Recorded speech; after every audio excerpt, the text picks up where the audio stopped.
Oh, welcome back. We're getting it in today with the setting sun and the rolling world. Let's take a look.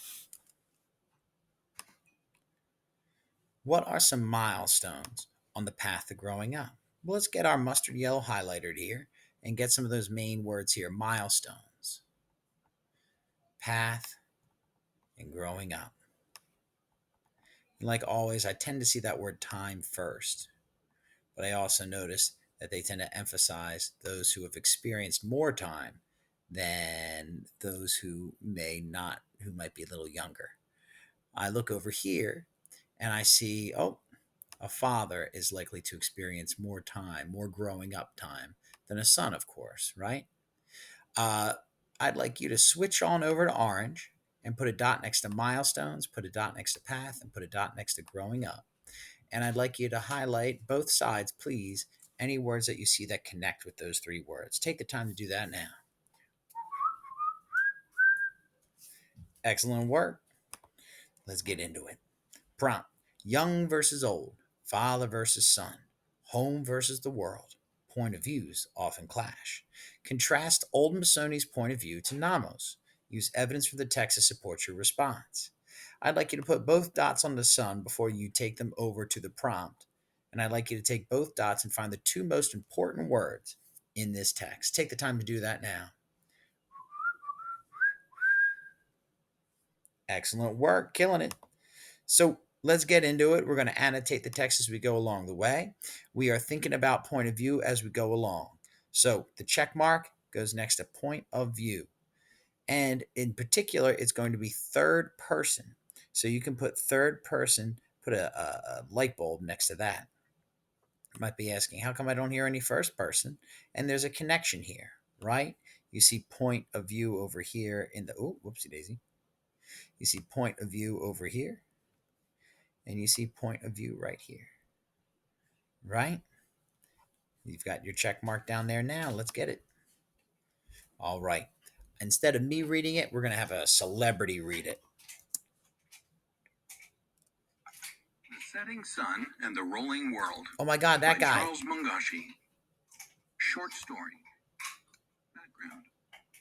Zimbabwe is a landlocked country in Africa. Traditionally, many Zimbabweans have made a living farming the land. When farming goes well, food is plentiful. But farmers are always at the mercy of unpredictable rainfall and weather. About the author.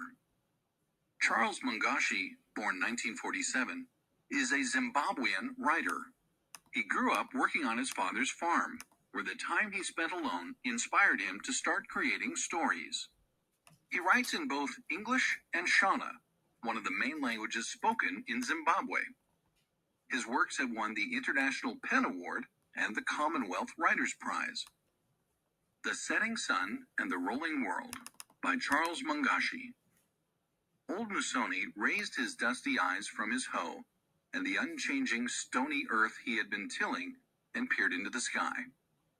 The white speck whose sound had disturbed his work and thoughts was far out at the edge of the yellow sky near the horizon. Then it disappeared quickly over the southern rim of the sky, and he shook his head. He looked to the west. Soon the sun would go down. He looked over the sun-blasted land and saw the shadows creeping east, blearier and taller with every moment that the sun shed each of its rays. Unconsciously wishing for rain and relief, he bent down again to his work and did not see his son Namo approaching. Namo crouched in the dust near his father and greeted him. The old man half raised his back, leaning against his hoe, and said what had been bothering him all day long. You haven't changed your mind? No, father. There was a moment of silence. Old Musoni scraped earth off his hoe. Have you thought about this, son? For weeks, father. And you think that's the only way? There is no other way. The old man felt himself getting angry again. But this would be the last day he would talk to his son. If his son was going away, he must not be angry. It would be equal to a curse. He himself had taken chances before, in his own time, but he felt too much of a father. He had worked and slaved for his family, and the land had not betrayed him. He saw nothing now but disaster and death for his son out there in the world. Lions had long since vanished, but he knew of worse animals of prey. Animals that wore redder claws than the lions. Beasts that would not leave an unprotected homeless boy alone.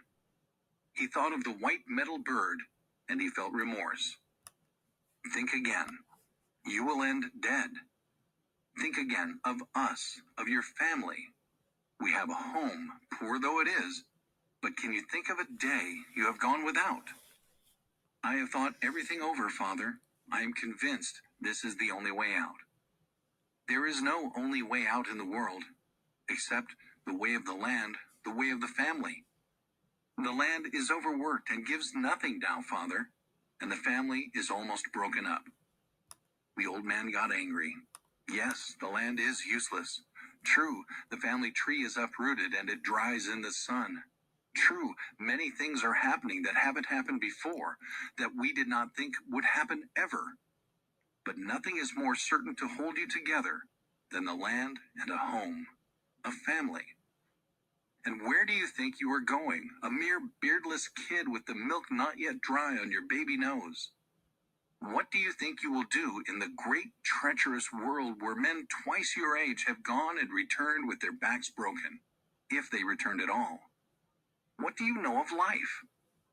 What do you know of the false honeybird that leads you the whole day through the forest to a snake's nest? But all he said was, Look, what have you asked me, and I have denied you? What, that I have I not given you for the asking? All, you have given me all, Father. And here too the son felt hampered, patronized, and his pent-up fury rolled through him. It showed on his face, but stayed under control. You have given me damn all, and nothing. You have sent me to school and told me the importance of education, and now you ask me to throw it on the rubbish heap and scrape for a living on this tired, cold shell of the moon. You ask me to forget it and muck around in this slow dance of death with you. I have this one chance of making my own life, once in all eternity, and now you are jealous. You are afraid of your own death. It is, after all, your own death. I shall be around a while yet. I will make my way home if a home is what I need. I am armed more than you think, and wiser than you can dream of. But all he said, too, was, Really, Father, have no fear for me. I will be all right. Give me this chance. Release me from all obligations, and pray for me. There was a spark in the old man's eyes at these words of his son. But just as dust quickly settles over a glittering pebble revealed by the hoe, so a murkiness hid the gleam in the old man's eye. Words are handles made to the smith's fancy, and are liable to break under stress. They are too much fat on the hard, unbreaking sinews of life. Do you know what you are doing, son? Yes. Do you know what you will be a day after you leave home? Yes, Father. A homeless, nameless vagabond, living on dust and rats' droppings, living on thank yous, sleeping up a tree or down a ditch, in the rain, in the sun, in the cold, with nobody to see you, nobody to talk to, nobody at all to tell your dreams to. Do you know what it is to see your hopes come crashing down like an old house out of season, and your dreams turning to ash and dung without a tang of salt in your skull? Do you know what it is to live without a single hope of ever seeing good in your own lifetime? And to himself, do you know, young, bright, ambitious son of my loins, the ruins of time and the pains of old age? Do you know how to live beyond a dream, a hope, a faith? Have you seen black despair, my son? I know it, Father. I know enough to start on. The rest I shall learn as I go on. Maybe I shall learn to come back. The old man looked at him and felt. Come back where? Nobody comes back to ruins. You'll go on, son. Something you don't know will drive you on, along deserted plains, past ruins and more ruins, on until there is only one ruin left: yourself. You will break down without tears, son. You are human too. Learn to the Haya, the rain bird, and heed its warning of coming storm. Plow no more, it says. And what happens if the storm catches you far, far out on the treeless plain? What then, my son? But he was tired. They had taken over 2 months discussing all this, going over the same ground like animals at a drinking place until, like animals, they had driven the water far deep into the stony earth, until they had sapped all the blood out of life and turned it into a grim skeleton. And now they were creating a stampede on the dust, groveling for water. Mere thoughts, mere words. And what are words? Trying to grow a fruit tree in the wilderness. Go, son, with my blessings. I give you nothing, and when you remember what I am saying, you will come back. The land is still yours. As long as I am alive, you will find a home waiting for you. Thank you, Father. Before you go, see Chiremba. You are going out into the world. You need something to strengthen yourself. Tell him I shall pay him.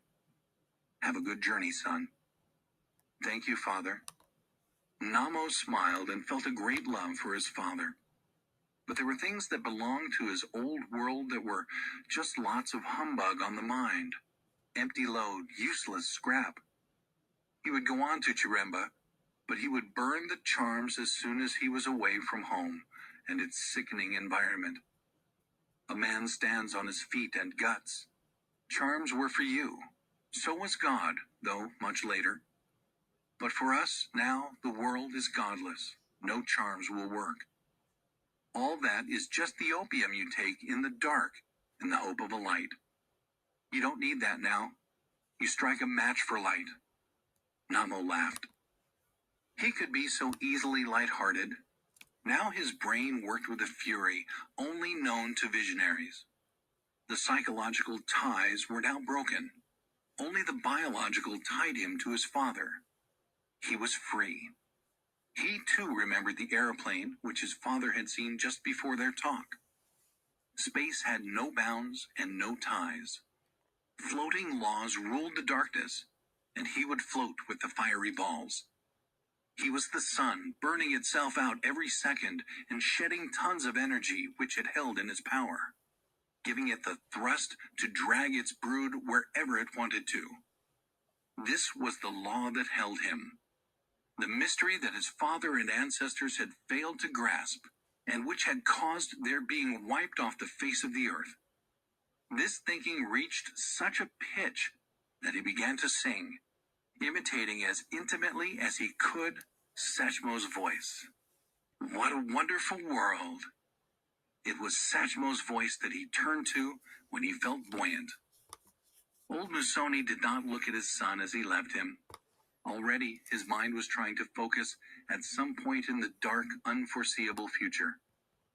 Many things could happen, and while he still breathed, he would see that nothing terribly painful happened to his family, especially to his stubborn last-born, Namo. Tomorrow, before sunrise, he would go to see Chiremba and ask him to throw bones over the future of his son. And if there was still a couple of ancestors who needed appeasement, he would do it while he was still around. He noticed that the sun was going down, and he scraped the earth off his hoe. The sun was sinking slowly, bloody red, blunting and blurring all the objects that had looked sharp in the light of day. Soon, a chilly wind would blow over the land, and the cold, cloudless sky would send down beads of frost, like white ants, over the unprotected land. So, what are we doing? What I would suggest, especially if we have small group time today, is to go back through the story because there's a lot going on there, starting on slide 7. I'd say slide 6, actually. And I would start annotating, right? Zimbabwe, I see, is connected to Zimbabweans. They've made a living farming land And the farmer goes, well, it's plain, but farmers always are at the mercy of unpredictable rainfall and weather. So being at the mercy of rainfall and weather seems important. Do I see anything about point of view beyond a prompt? No, I do not. And then boom, this should turn into a check mark at the bottom. And then you want to replicate that check mark for the rest of the story slides. And there aren't too many. Take the time to do that now. Great start, y'all.